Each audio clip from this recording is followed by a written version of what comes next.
ஆர்வக்கோளாறுல முடிய வேற வெட்டிட்டு எந்த ஆங்கிளில் வச்சாலும் நல்லா இல்லை.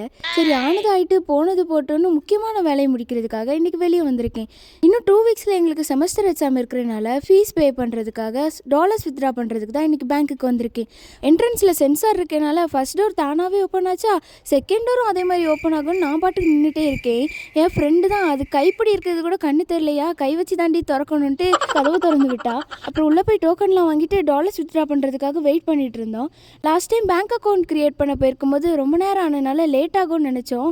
பார்த்தா போய் 2 நிமிஷத்துலேயே நம்ம டோக்கன் நம்பரை டிஸ்பிளே பண்ணிட்டாங்க. அப்புறம் சக்ஸஸ்ஃபுல்லாக டாலர்ஸ்லாம் வித்ட்ரா பண்ணிவிட்டு வெளியே சில கடைகள்லாம் பார்த்துட்டு இருந்தோம்.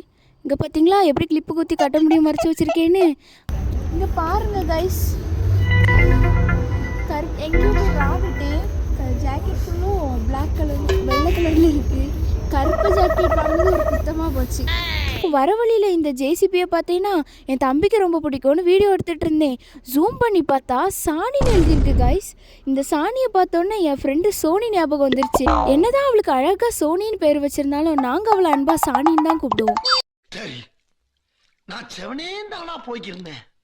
யாரு வம்பு தும்புக்காச்சும் போனா. உங்களுக்கும் சோனின்னு பேர் வச்ச ஃப்ரெண்டு இருந்தாங்கன்னா கமெண்ட்ல சொல்லுங்க. பை கைஸ், ஸ்கூல்க்கு.